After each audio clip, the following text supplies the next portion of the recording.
An American woman, betrayed by the two people she trusted most, her fiancé and her own sister, runs to Italy to start over.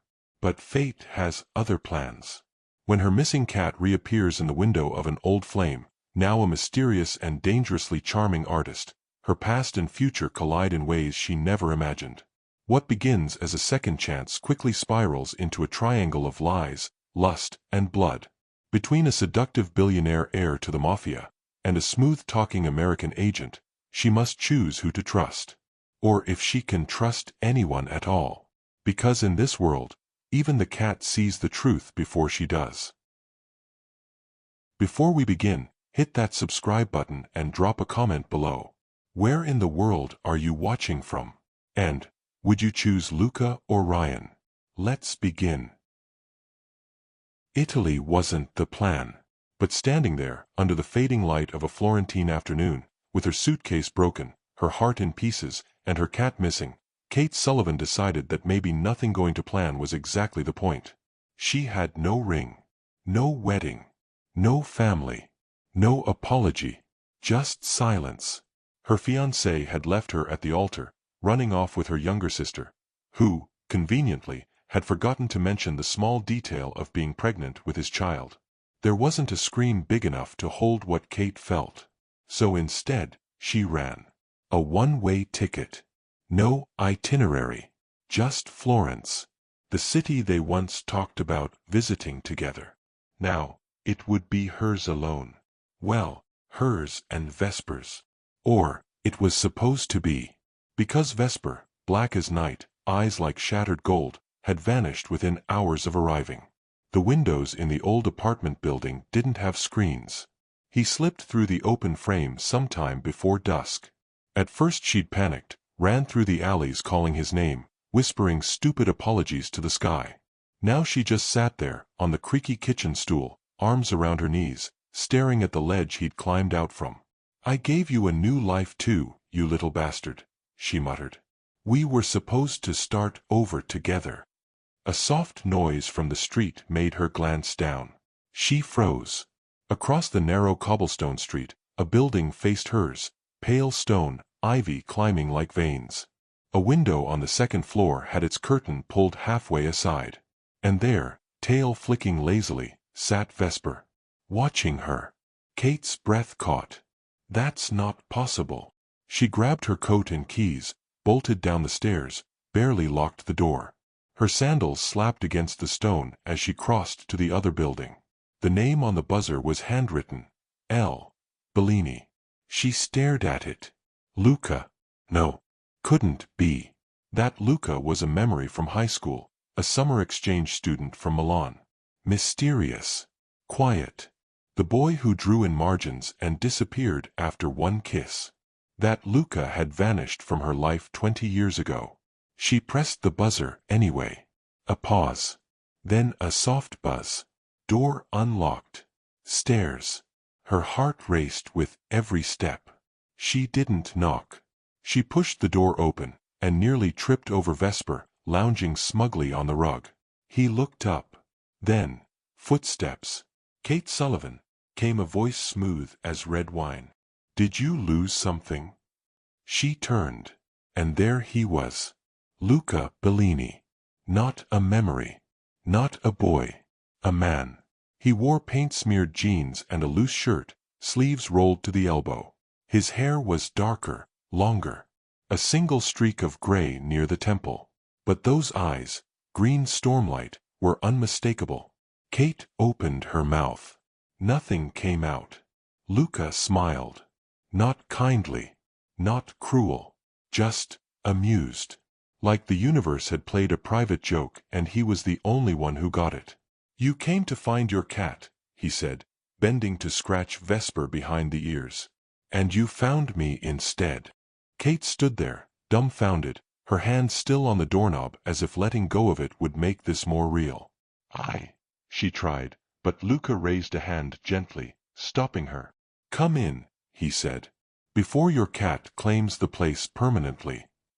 Vesper let out a low, guttural sound. Not quite a meow, more like a warning. The apartment was too clean for a struggling artist.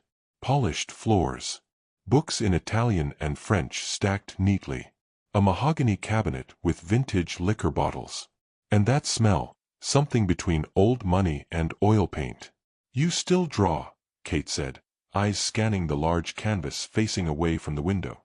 She stepped closer, curious. "I never stopped." Luca poured wine without asking. "Red or white?" She blinked. "Red." He handed her the glass like it was part of a ritual. "I was wondering when you'd find me." Kate frowned. "You knew I was here?" "I knew Vesper would find me." "Same thing, isn't it?" She didn't answer. Her cat had already leapt onto the windowsill, tail twitching, eyes narrowed toward the street. Like he was listening to something none of them could hear. "You've changed," Luca said, leaning back on the counter, sipping his own wine. "So have you. I expected you to yell. Maybe throw something. I'm too tired for theatrics." "Still angry?" Kate's voice cracked. "I'm not even sure who I'm angry at anymore." They stood in silence. The kind that had weight, like velvet. Then Kate spoke. "Why are you really here, Luca?" He smirked. "Why is anyone anywhere? I'm serious." "So am I." She stepped closer. "What are you hiding?" "You really want to do this now?" he said, voice low. "After all these years?" Kate didn't back down. "I want the truth. You kissed me first, remember? That was high school. So was betrayal. Doesn't mean it doesn't burn." She blinked. "Betrayal." Luca turned his back to her. "Never mind." She took another step forward. "What do you mean, betrayal?" He didn't answer. Instead, he pulled the cloth off the large canvas. Kate's breath caught. It was her. Not a portrait. Not exactly. It was emotional, raw. Her face caught between hope and heartbreak. One eye open wider, lips parted slightly, like she was about to speak but never did. "When did you?" "Started it 3 years ago," Luca said. "Never finished it. Until this week." Kate's voice dropped. "Why?" "Because I heard what happened." He looked over his shoulder. "Your sister. Your fiancé. The dress. The altar. The silence." She felt the air leave her lungs. "Who told you?" Luca turned to face her. "Florence is small if you speak the right dialect. America whispers louder than it thinks." Kate stepped back. This felt wrong. Too curated. Too precise. The canvas. The wine. The apartment. The cat. And yet, she didn't leave. Not when Luca moved closer. Not when his hand brushed her cheek. Not even when he whispered, "They never deserved you." She wanted to argue. She didn't. Instead, she let him kiss her again, like that night under the stars when they were teenagers. But this time it was slower, darker, adult. And when she opened her eyes, Vesper was gone from the windowsill. She pulled away. "I should go." Luca nodded once. "But you won't." Kate's voice trembled. "You scare me." He leaned close, lips to her ear. "Good." The next morning, Kate walked along the Arno, arms folded tight, sunglasses hiding more than her eyes. She hadn't slept. Her lips still tasted of Luca. Her hands still remembered the way his body curved into hers. And yet, her mind screamed that something was deeply wrong. She didn't trust him. She didn't trust herself. A cafe near Ponte Vecchio offered shade and distraction. She ordered an espresso and sat with her journal, though the pen didn't move. Vesper sat on her lap, quiet for once, until someone approached. "Excuse me," came a voice. "Is this seat taken?" Kate looked up. Tall, clean-cut, blazer even in the heat. Blue eyes like frostbite, sharp, clear, uninviting. "I guess not," she said. The man sat down, pulling out a badge. "Ryan Davis, U.S. Consulate." Kate blinked. "Am I in trouble?" No.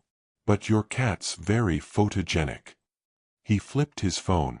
A photo of Vesper sitting on Luca's windowsill. Kate's heart stopped. Ryan leaned in. That photo was taken by surveillance at 3:42 a.m. yesterday. We weren't watching you. We were watching him. Kate swallowed. Luca. Ryan nodded. We believe he's connected to an international smuggling operation. Weapons. Rare art. Possibly people. Kate laughed. Dry. Defensive. He's an artist. Ryan smirked. And you're just a tourist who happened to move in across the street from a Bellini. She froze. Wait. Bellini. As in the Bellini family. Northern Syndicate. Old money. New blood. Dangerous habits. Kate looked away. Ryan softened. I'm not here to arrest him. Not yet. We're watching. But we could use help. I'm not helping you spy on someone I barely know. You know him better than most, Ryan said. We have a file on you too. Abandoned at the altar. Sister scandal. Flight to Florence. No forwarding address. Kate flushed. You've been watching me? Just due diligence. He smiled. You're not the target. Vesper hissed. Ryan jumped slightly. Your cat's got some bite. Kate stroked behind Vesper's ears. He doesn't like liars. I'm not lying. Maybe not. But you're hiding something. Ryan chuckled. So are you. He handed her a card. If you see anything strange, call me. I see something strange every morning in the mirror. Then call sooner. He left. Kate sat there, stunned. Vesper paced the table like a predator. His tail flicked furiously. Then he stopped, stared across the street, and growled. Kate followed his gaze. Luca stood there, watching her from across the bridge. No smile this time. No welcome. Only coldness. Later that night, her phone buzzed. A message from an unknown number. You looked beautiful today. I'd rather be on that side of the table. She stared at it for a long time. Then typed. Next time, say hi. No response. 3 days passed. She avoided Luca. She ignored Ryan. Vesper barely ate. Her thoughts tangled like ivy, wild, choking. What if Luca was dangerous? What if Ryan was right? What if she was just repeating patterns? Falling for the worst man in the room because the worst man was always the most intoxicating. She didn't want to be that girl anymore. But she wasn't sure who she was now. That night, Ryan appeared at her door. He wore no blazer this time. Just a soft gray t-shirt and jeans. The kind of look meant to say I'm off duty, you can trust me now. Kate didn't move. I'm not here to talk about Luca, he said. I'm here because I don't like seeing people confused and alone. She opened the door wider. I don't sleep well either, he added. Kate exhaled. Come in. They didn't talk much. Some silences are invitations. And that night, Kate crossed another line. When she woke, Ryan was gone. Vesper sat on the windowsill again. But this time, he was facing inside. Watching her. Judging. Or warning. She couldn't tell anymore. It was raining. Kate stood in front of Luca's building, heart hammering in her chest. The wine from dinner hadn't helped. The silence from Ryan afterward hadn't either. She needed answers. Not from reports. Not from files. From him. She buzzed the door. It clicked open without a word. Luca waited on the stairs, barefoot, shirt half-buttoned, brush in hand. You look like a ghost, he said. Or someone about to become one. Are you Mafia? She asked, voice flat. Luca blinked. Are you? She repeated, louder. He sighed and turned. Come in. She followed. The room smelled like citrus and smoke. Vesper was there too, sitting upright on the couch, tail swishing rhythmically. Luca poured himself grappa. You want the clean version or the truth? Kate folded her arms. Try the truth for once. He sat. My father is Don Ernesto Bellini. Bellini Shipping, Bellini Construction, Bellini Oil, all legal, all a lie. Kate didn't move. I was supposed to take over years ago, he continued. But I wanted to paint. So I bought this place. Told him I'd lay low in Florence, away from the family matters. Paint, disappear, be invisible.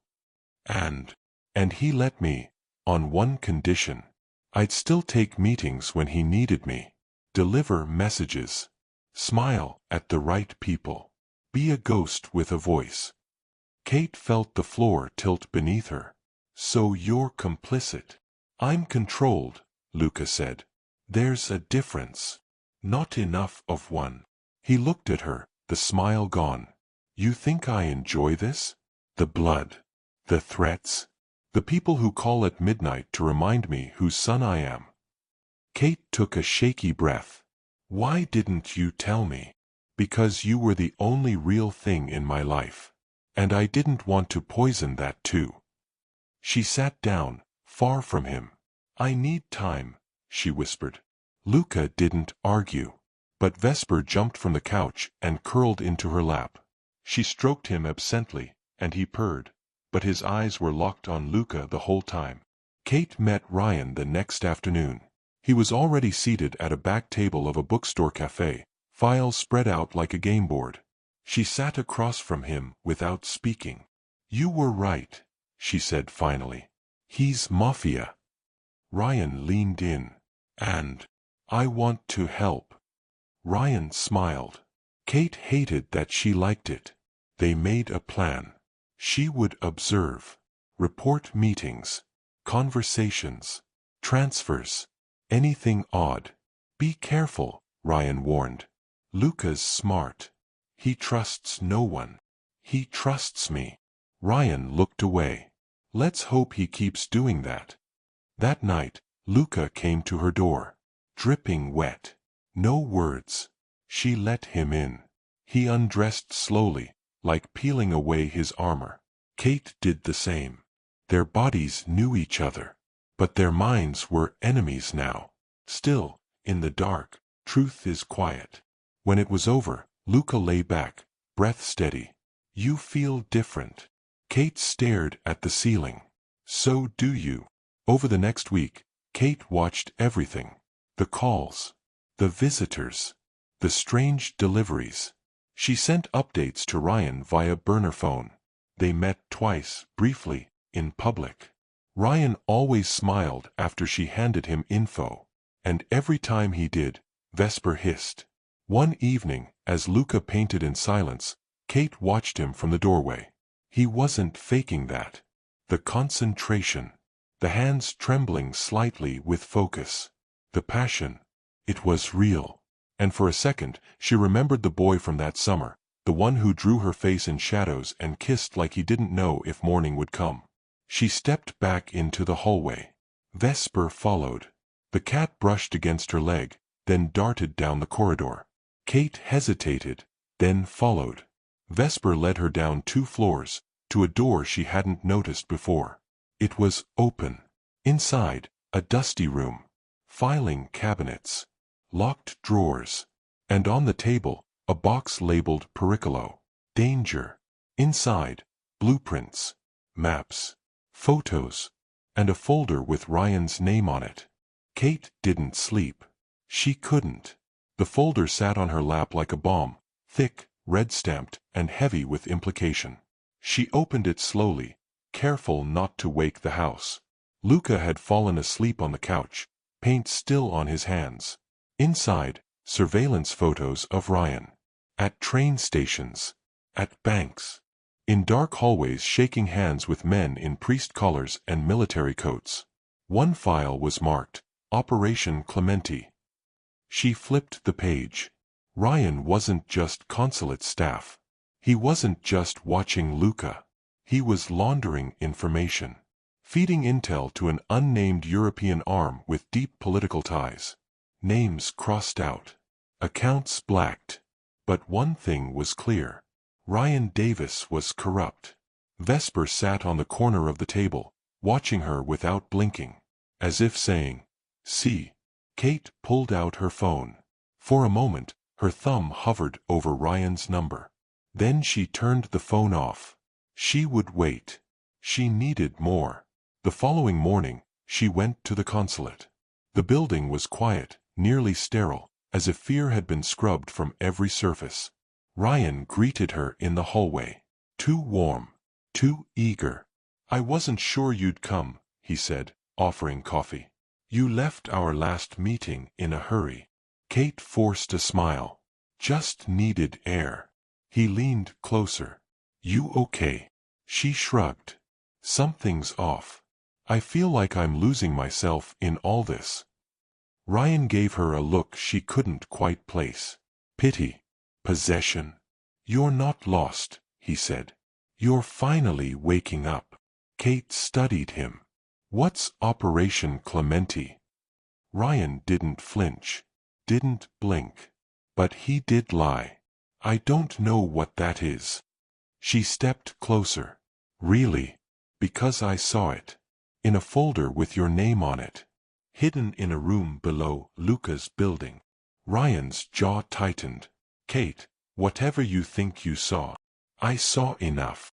Then you need to stop digging." The room went still. Ryan set down his coffee. "Do you know what I think?" he said softly. "I think you're forgetting who saved you, who pulled you out of your mess, who gave you purpose again." Kate's mouth went dry. "You didn't save me." "No," he agreed. "But I could destroy you. Just like that." He snapped his fingers. Kate stood her ground. Then walked away. That night, Luca didn't speak. He painted in silence. Something abstract. Violent. All reds and smudged whites. A face lost in shadow. Kate sat across the room, cross-legged, Vesper curled beside her. "You're hiding more," she said finally. Luca didn't stop. She stood. Walked over. "Tell me who Ryan really is." He paused. Then looked at her, and for once, the mask was gone. "He's Bellini blood," Luca said. "From a branch we cut out years ago. American. Corrupt. Disgraced." Kate froze. "He's family." Was. "And he works for the U.S.? Luca nodded. "Or at least, he pretends to. My father banished his mother decades ago. Said she was a traitor. Ryan's been climbing ladders ever since, trying to get close again." Kate whispered, "Why didn't you warn me?" Luca stood. "Because I knew if you found out on your own, you'd believe it." Florence buzzed with talk of the annual masquerade gala at Palazzo d'Oro. Politicians. Aristocrats. Even the press. Kate wasn't invited. But Luca was. And Ryan had a ticket. When both men asked her to attend, separately, she said yes to both. Let the war come to her. The night arrived. Kate wore black. A Venetian mask. Her dress shimmered like midnight secrets. She walked in alone. Eyes followed her. But she moved like smoke. She found Ryan first, near the fountain. He handed her champagne. "You look incredible." "Don't I always?" He chuckled. "Where's your date?" Kate tilted her head. "Which one?" Ryan leaned close. "You don't belong with him." Kate smiled. "And you don't belong here at all." He didn't smile back. Minutes later, she spotted Luca on the balcony. His mask was gold. Half face. Eyes unreadable. He looked like sin dressed in silk. "You came," he said. "You asked. I didn't think you'd wear that. Then you don't know me." Luca smiled. "I know more than he does." Kate leaned on the railing. "Do you trust me?" "No." "Good." They stood in silence. Then music shifted, a waltz. Luca offered his hand. She took it. They danced like strangers who remembered everything. Every hurt, every kiss, every betrayal. People stared. No one interrupted. Then she saw them. At the top of the stairs. Her sister. Her ex-fiancé. The two ghosts she never thought she'd face. Her sister clung to his arm, very pregnant again. Wearing pearls. The kind of woman she'd once tried to become. They saw her. Their smiles faltered. Kate didn't flinch. She turned, kissed Luca in full view of the room, and whispered something against his lips that made him chuckle. Then she walked straight past her past, without a word, and into the night. Vesper was already outside, waiting. Florence glowed gold the next morning.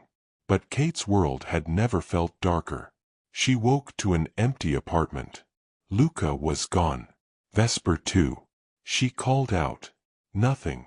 The silence pressed in like a hand around her throat. On the kitchen table, a single note in Luca's handwriting. Trust your instincts. Don't wait for me. She stared at it, numb. Then noticed what lay beside it. A small key. Old. Worn. Attached to it, a charm in the shape of a black cat. Kate clutched the key in her palm like it was a lifeline. She didn't know what it opened. Not yet. But she knew where to look. The room beneath Luca's building, the archive where she'd first found Ryan's file. She got dressed quickly. Wore boots. Brought a flashlight. And a knife, just in case. The basement was colder than she remembered. The lights flickered as she stepped inside. Vesper was not there. But the air smelled like him, a strange blend of smoke, rain, and something older. She tried the key in several drawers until one clicked. Inside, letters. Dozens of them. Written by Luca. To her. Unsent. Each one dated over the past 10 years. She read the first few, her heart breaking in slow motion. He'd followed her career. He knew about her art scholarship. Her first gallery show in Chicago. The book she almost published. He never stopped watching. Never stopped caring. He just never believed he was enough. Tears blurred her vision. Then she heard the voice behind her. You shouldn't be down here, Ryan. She turned, knife in hand. But he already had a gun. Put that down, he said calmly. You're not that kind of woman.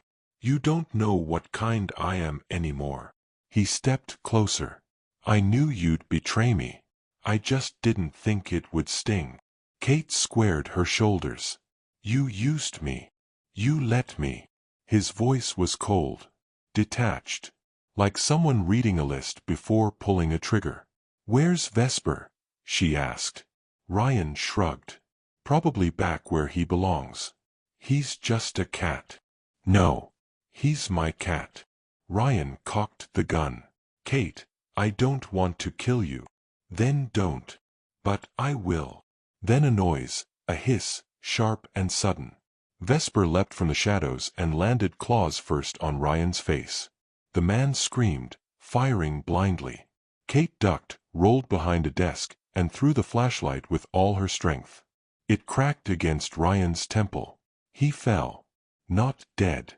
But out cold. She ran. Kate didn't go home. She went to Luca's. It was empty. Ransacked. Someone had gotten there first. She stood in the middle of the room, breathing shallow. Then she heard the whisper behind her. You shouldn't have come, Luca. But not like before. This version of him was bloody, bruised, breathless. He limped toward her, holding his side. What happened? My father, he said. He knows everything. About you. About me. About Ryan. Kate rushed to him, helped him to the couch. He's here. No. But he will be. Tonight. At the docks. Why? Because I'm going to end this. Kate grabbed his hands. You can't go alone. I won't. He looked at her, truly looked, and for once, didn't smile. You're with me. She nodded. Always. They made a plan. The key would stay with her. If anything happened, she'd run. Hide the letters. Burn them if she had to. Luca would meet his father and Ryan at the docks. Kate would stay in the shadows. She didn't argue. But she didn't intend to wait either. Twilight fell over Florence like a bruise. The docks were quiet. Kate arrived before Luca. Found a container to hide behind. Then she saw them. Ryan. Talking to Don Ernesto. Two devils in different suits. Luca appeared seconds later. No mask. No lies. I'm done, he told his father. You won't use me anymore. Don Ernesto scoffed. Then you're of no use at all. Ryan raised his gun. Kate moved before she could think. She stepped out of the shadows. Gun pointed at Ryan. You shoot him, I shoot you. Ryan laughed. You wouldn't. Try me. Don Ernesto smiled. This one has teeth. Then, chaos. Shots. Screams. Smoke. Kate fired. Missed. Luca tackled Ryan. A knife flashed. Ryan fell. Don Ernesto ran. Kate chased him, all the way to the edge of the dock. He turned, a gun in hand. But he never fired. Because Vesper appeared from the shadows, leapt across the gap, and sunk his claws into the man's neck. Don Ernesto screamed, then slipped, fell into the river below. Gone. Silence. Then Luca's voice. Kate. She turned. He was bleeding, but alive. Ryan, unconscious. And Vesper? Nowhere to be seen. They didn't sleep. By dawn, Luca's blood had dried, the river had swallowed Don Ernesto, and Ryan had vanished. The ambulance came. So did the police. Kate stayed silent through it all. She knew how to lie now. At the hospital, Luca was stitched up and sedated. Kate sat by his side for hours, staring at the machines, the lines, the gentle rhythm of his breath. But the peace didn't last. By noon, Ryan was gone. No one saw him leave. No cameras. No alarms. Just an empty bed. And a note, you can't kill a ghost. The news broke that night. American woman involved in Mafia clash. Son of Bellini patriarch wounded. Italian authorities deny connection to larger syndicate. Kate's photo was everywhere. Blurred. But still her. Florence was no longer safe. Luca woke with fevered eyes and pain in his chest. They'll come for us, he said. I know. We need to disappear. Kate nodded. I already packed. They left at dusk. No goodbye. No trail. Just a rented Fiat and a direction, north. Vesper appeared just as they closed the car door, like he'd never left. He jumped into Kate's lap and meowed once. Then dropped something from his mouth. A chain. Old. Worn. With a tiny silver bell. Luca stared at it, pale. Kate picked it up. What is this? He hesitated. My mother's. Your mother's. She died when I was 9. Said she'd come back in another form. I thought she meant dream. Or legend. Kate looked at Vesper. He blinked once. Slowly. And she suddenly wasn't so sure he was just a cat. They drove for hours. Into the hills. Toward the Alps. Toward nothing. Kate only stopped when Luca mumbled something in his sleep. A name. Chiara. She didn't ask. Not yet. They found a place, an old stone farmhouse near Lake Como. Belonged to one of Luca's old art teachers. It was cold. Quiet. Safe. Or so it seemed. The third night, the phone rang. Kate didn't answer. It rang again. Same number. She picked up on the fourth. Miss Sullivan, came the voice. Ryan. You're alive, she said. And you're not in Florence. How do you know that? He chuckled. You think I only had one tracker? Kate didn't respond. I'm not calling to threaten you, Ryan said. I'm calling to offer you something. What? An empire? Kate laughed bitterly. You're insane. Am I? Because the Bellini chair is empty now. Luca doesn't want it. But you could shape it. Fix what's broken.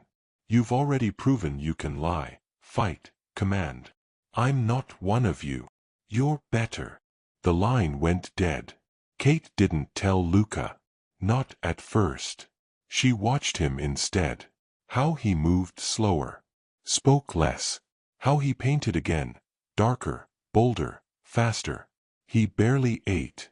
But he kept painting. Kate explored the property.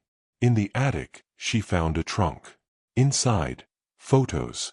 Luca as a boy. His mother, Chiara, holding him. A woman with stormy eyes and a sad smile.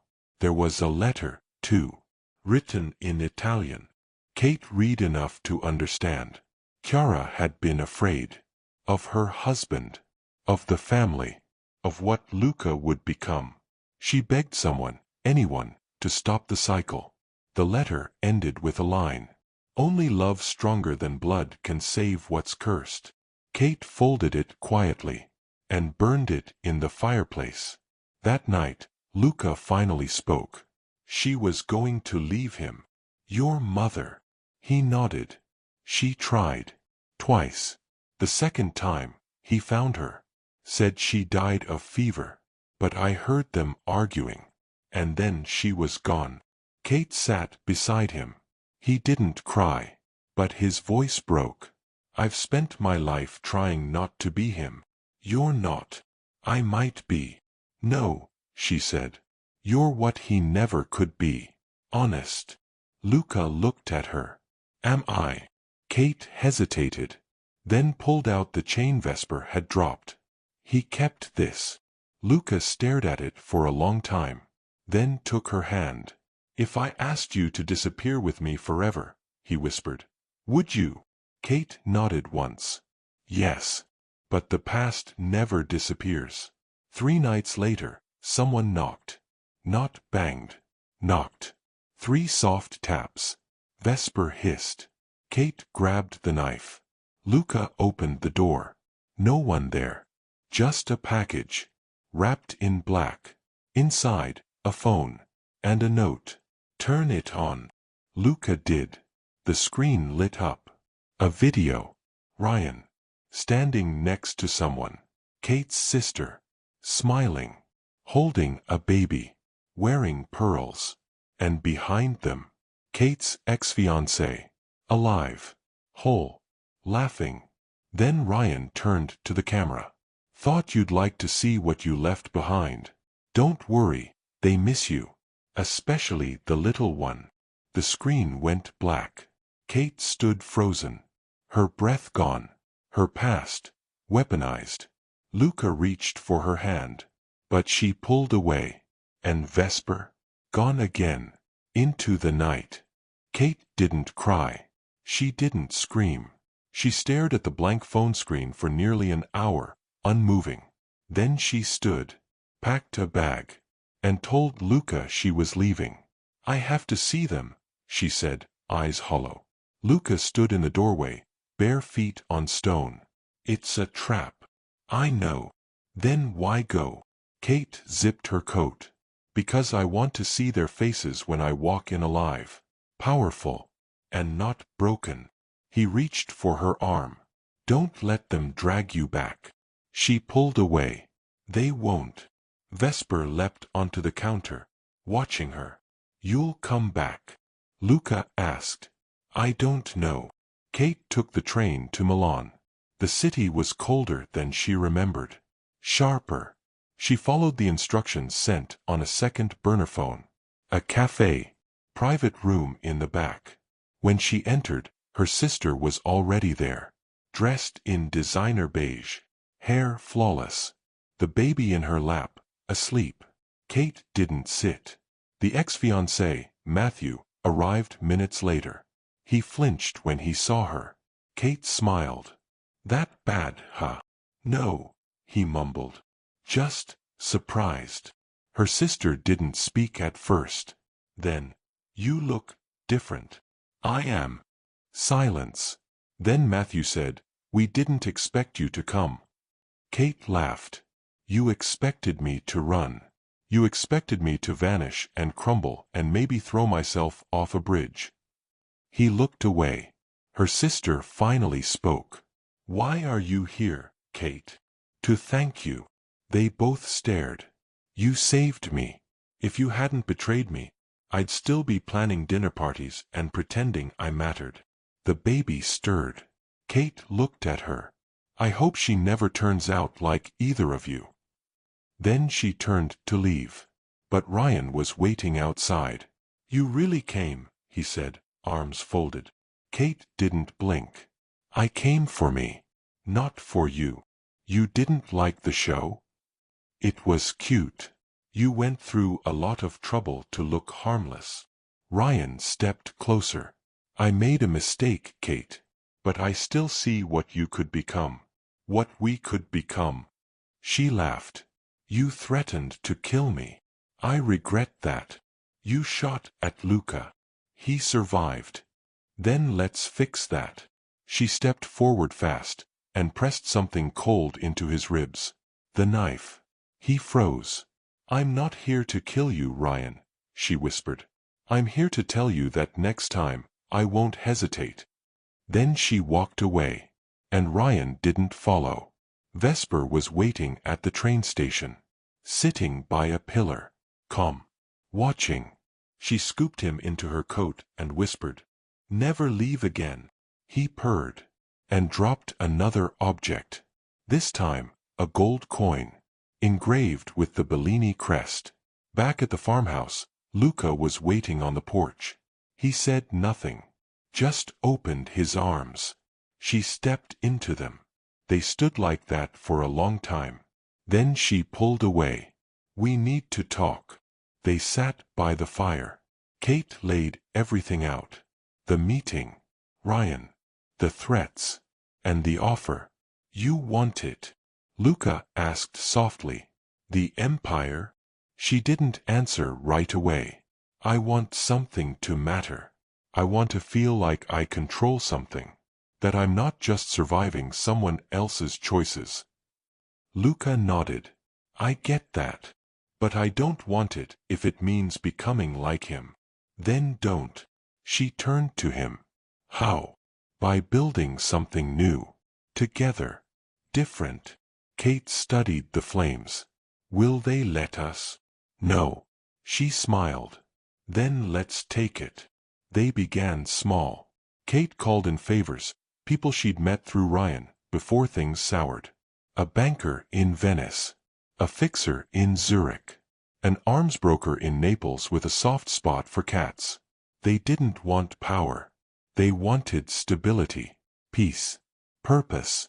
Kate offered all three, and something more. Vision. She wasn't interested in being a queen in the shadows. She wanted to rule in daylight. And Luca, he followed. Not behind her. Beside her. 1 week later, a car pulled up to the farmhouse.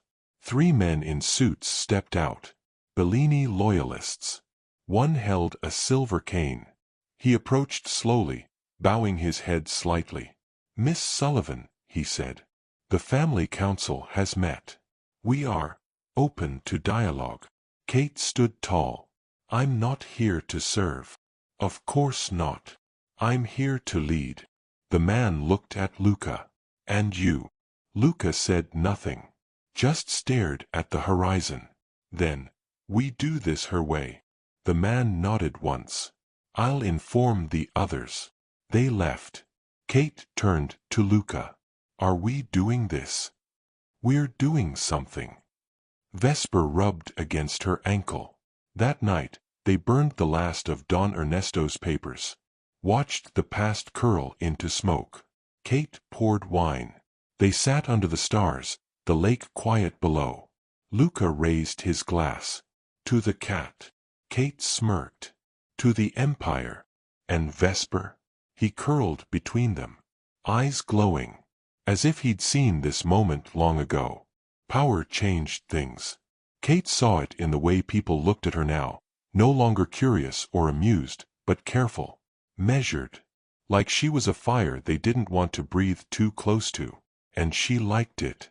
She liked walking into rooms and watching men straighten their backs. She liked saying little and getting much. She liked that when she spoke, silence followed. What she didn't like was that Vesper was gone. Again. No note. No sound. No trace. Luca said maybe it was time. Maybe the cat had done what he came to do. But Kate couldn't believe that. Vesper never left for good. The Bellini faction fractured. Some bowed to her without resistance. Others tried to splinter off, set up in Rome, in Marseille, even in Boston. Kate let two go, crushed the third. Luca handled the meetings, the restructuring, the logistics. Kate handled the vision. And Ryan, silent, unseen, until the letter. It arrived in a white envelope. No stamp. Just the word, Dove, written in cursive on the front. Inside, a photo. Kate. Sitting in a cafe 2 days earlier. Luca behind her. Laughing. And a message. The closer he gets, the more it will hurt when he falls. R. Kate stared at it for hours. Luca burned it in the fireplace. That night, Kate woke alone. She wandered through the farmhouse. Found the front door ajar. And Luca, standing in the garden, barefoot, staring at the sky. She stepped beside him. Couldn't sleep. No. Why? He didn't look at her. When I was a boy, he said, I used to dream of running away. Not from home. From my name. Kate stayed quiet. I thought, if I just loved someone hard enough, it would be enough. She reached for his hand. You were wrong. He finally looked at her. No. I was right. I just didn't think it would hurt this much. The next morning, the trap sprang. One of Kate's liaisons, the banker in Venice, went dark. When they investigated, his office was empty. His accounts wiped. Another, the fixer in Zurich, was found dead in a parking garage. And the broker in Naples? Missing. Kate stared at the map. 3 points, she said. 3 attacks. Same method. Same timing. Ryan, Luca confirmed. But how? Luca looked away. He's inside. Kate froze. What do you mean? I mean someone close to us is feeding him everything. They ran a sweep. Tracked phone calls. Checked every message. And found it. One of the Bellini old guard. A man named Silvano. Kate had him brought to her personally. He didn't resist. Didn't even blink. I never betrayed the family, he said calmly. Only the girl pretending to lead it. Kate stared at him. You think I'm pretending? I think you're a placeholder. Until men take back what they built. She nodded once. Then turned to Luca. Leave us. Luca hesitated. Kate. Now. He obeyed. And when she walked out 20 minutes later, she was alone. Silvano wasn't seen again. Luca stopped speaking after that. Not to her. To anyone. He painted more. Ate less. Kate tried. She cooked. She cleaned. She brought him wine and kissed his scars. But he was fading. Not in body. In soul. Then came the broadcast. A hijacked news feed across Italy. Ryan. Standing in front of the Colosseum. Alone. No mask. No threats. Just a simple statement. They think she's winning. But she's already lost him. Then the screen cut to black. Luca dropped his wine. Kate chased him through the house. Don't let him get to you, she pleaded. But Luca was shaking. I trusted you, he said. And I trusted you. You lied. You made decisions without me. You became what we hated. I became what we needed. Did we? Kate fell silent. Luca turned away. And that night, he slept in the guest room. The empire shook. Kate felt it. Her people began questioning. Not openly, but in glances, in slower salutes, in second guesses. And Vesper still hadn't returned. She sat in the study alone, watching the fire die, when a soft knock came. She opened the door. No one. Just a single black feather. And a silver coin. Ryan's calling card. She clenched it in her fist so tightly her palm bled. Then she whispered, "It ends tomorrow." In the morning, she packed a gun, a knife, a vial of poison, and her mother's locket.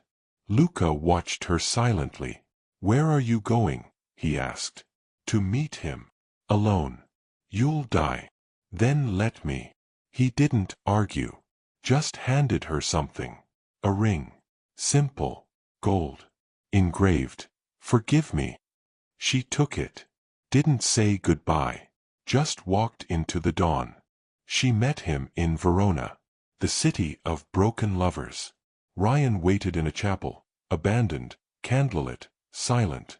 He stood by the altar, wearing black. Kate entered without hesitation. Boots echoing on stone. A knife hidden at her hip. A small pistol tucked in her coat. The ring from Luca heavy in her pocket. Ryan turned slowly. "Kate, you've lost." He smiled. "You think this is about winning?" She said nothing. He gestured to the empty pews. "You know why I picked this place? Because you're theatrical. Because this is where love dies." Kate narrowed her eyes. "Then let's bury it." He stepped closer. "You changed," he said. "You tried to kill me. I regret that." "Do you?" she whispered. "Because I don't regret what I've become." Ryan nodded slowly. "I didn't come here to fight." "Then what?" He reached into his coat. Kate tensed. But he only pulled out a folder. Dropped it on the altar. She opened it.